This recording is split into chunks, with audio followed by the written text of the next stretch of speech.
mentioned earlier, we live over the mountain here in a place called Townsend, Tennessee, and it's one of the gateways to the Smoky Mountain National Park. And our little town is 400 people, and that's it. And it's kind of like Mayberry. We know everybody in town, and they know us, and of course we know the 4 cops who work there as well. Now my buddy Donnie, who's one of the policemen there, he likes to catch speeders and people who don't wear their seatbelts. Now about 4 or 5 years ago, Tennessee came out with this thing, what's it called, click it or ticket, that if you don't wear your seatbelt, they're going to pull you over. So they're dead serious about it.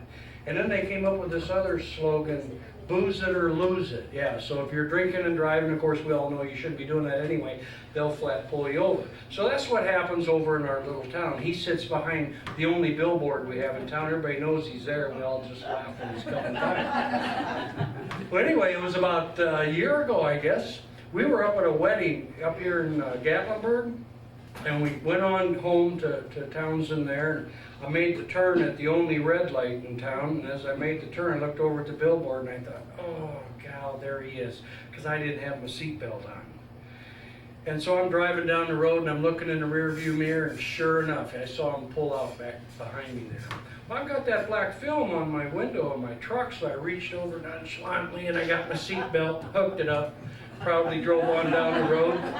I wasn't down 2 miles and the blue light came on, and he pulled me over right in the only grocery store we have in town. All my buddies are in there. Little Betty, 80-year-old lady who owns the place, she's looking out the window to see what's going on. What David do now, you know, one of those deals.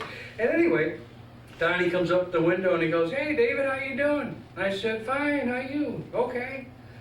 He says, "You know why I pulled you over?" And I said, "I don't have a clue." He said, "You didn't have your seatbelt on." I said, "I did too, I got it on right now." He said, "No, you didn't. I saw you putting it on back down the road." And we're going back and forth, yep, nope, and he knows how big a liar I am, so he pushes me aside and he sticks his head in the window and he says to my wife, Jean, he says, "Jean, did David have his seatbelt on back there?" She says, "I ain't getting in the middle of this. When he's been drinking all day, he'll argue with anybody."